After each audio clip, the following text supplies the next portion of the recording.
Hey guys, how are you today, and welcome to my preview of the 2017 Canadian Grand Prix.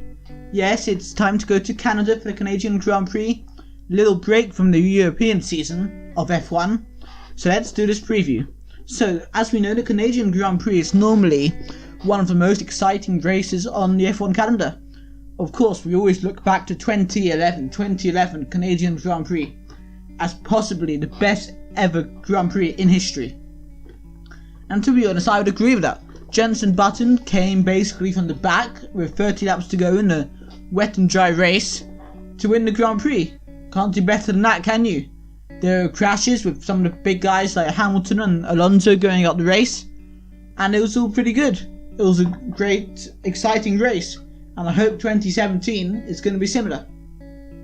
As for the weather forecast, yes, this is over a week before, but they say at the moment it's going to be a dry race. Of course, the weather can change, so don't necessarily trust me on that. Look at the weather closer to the time. However, you can trust me when I talk about the teams. So let's get into this. So Ferrari are in very strong form at the moment. Obviously, they won 2 at Monaco.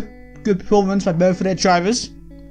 And the question is, will they allow Kimi Raikkonen to race against Sebastian Vettel for position, or will they just make sure Vettel wins the race? Maybe we need more evidence to show they're doing team orders to make sure it's clear. I think they are already, to be honest, but this is the chance to show it happening, and it'll be interesting to see if they're going to let Kimi get into the title fight, because if Kimi doesn't do that soon, he ain't going to be world champion in 2017 and might lose his Ferrari seat, which would be pretty sad, as we all know. Moving on to Mercedes. This is actually a crucial Grand Prix for them. They had a very difficult time on the streets of Monte Carlo. Hamilton is now 25 points behind Sebastian Vettel in the Drivers' Championship. That's a whole win worth of points. So to get it equal, Hamilton would have to win and Vettel would have to DNF, or maybe DNS. And yeah, it's crucial to show that they have the pace, because there's suddenly some doubts about them, and they're going to have to show it. And I get a feeling with the gap between Vettel and Hamilton, Mercedes might again prioritise Hamilton over Bottas in this weekend's Grand Prix. And I don't know if that's the right thing to do. It'd be cool to have a three-way title fight, but I think it is going to become Hamilton versus Vettel for the whole season. I think both teams will end up with a number 1 and number 2 driver. I think that's the way it's going to go. And of course, Bottas will still want to win this race. And it is it's also a race where Hamilton is strong. Of course, he had his first win here in 2007. He also won the race in 2010, 2012, 2015, and 2016. He didn't win in 2013 or 14, and there was no race in 2009. And he did badly in 2008. He crashed, and he has to really prove himself and prove the Mercedes pace. So they need to get closer in the Constructors' Championship as well. And it's something to see what will happen, because we want it to be exciting, especially in Constructors, because we haven't had an exciting Constructors fight for a long time. And it's something F1 could really do with. Moving on to Red Bull. They had a strong time in Monaco, strong form, but I can't see them keeping this up in Montreal. You know, I think the long straights are going to hinder them a lot. They didn't have that in Monaco, but here, I think they'll go back into their normal positions of 5th and 6th. That's how I see it. Force India, yes, they had a consistent start to the season, but for one reason or another, Monte Carlo went badly for them. And they'll be hoping on this type of track they can maybe do a bit better, get back into the points, show that they're still consistent, which they'll have to do if they want to beat teams like Williams, Toro Rosso and Haas, and possibly McLaren in the long term to be the 4th best team, best of the rest. Williams, of course, Lance Stroll's home race. You know, big day for him. He has to prove himself. Him and Jolyon Palmer have to really prove himself this weekend and the future weekends. You know, otherwise people just say Stroll's just a pay driver, getting into the sport because of his money, not because of his talent. And his home race is a good time for him to do it. Maybe get some points on the board. That'd be some good progress for him, and at least finish the race. Toro Rosso, again, they need to be more consistent, But I don't think Canada is going to be the place for them to get strong points. Again, lots of long straights.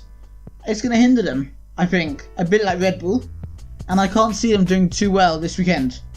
The Haas team, again, they have the potential and had double points in Monaco. And they'll be have to ask if they can do it again. I think Magnussen still needs to prove himself slightly. He's had one or two slightly rocky weekends, shall we say.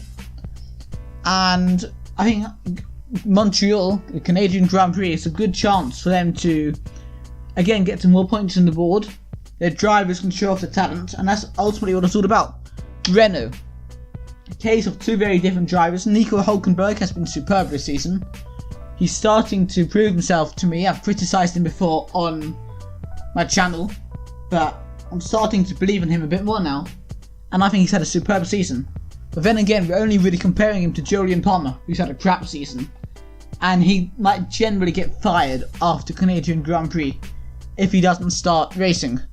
And he really needs to show himself. He's made so many stupid mistakes this season and last season. If he wants to keep that seat, he really needs to do something soon. Because drivers like Giovinazzi, for example, who have proven they can race, might want to get that seat. And Renault might somehow give it to them. Now, Sauber, the big news, of course, is that Pascal Wehrlein will be able to race at the Canadian Grand Prix despite his crash in Monaco. Very scary crash where he ended up on his side. And, in Canada, there can be crashes. So, could they get points? That would be interesting. Canada is a place where there can be the odd surprise result. And it's their chance to make that happen. Finally, McLaren. Of course, Alonso is going to be back for this Grand Prix after missing Monaco during the Indy 500. Yes, he retired from that race, although he was doing quite well before his engine blew out. Quite ironically, he was leading with quite a few laps, and he'll be happy with that, and he'll take confidence in that going into Canadian Grand Prix. And you'll have to see what he can do, but I'm guessing this isn't going to be a McLaren track unless somehow the weather plays a part or there's a lot of big crashes and safety cars. I can't see McLaren getting any points at the Canadian Grand Prix. So as for my top 10 prediction, I think I am going to go with Sebastian Vettel win.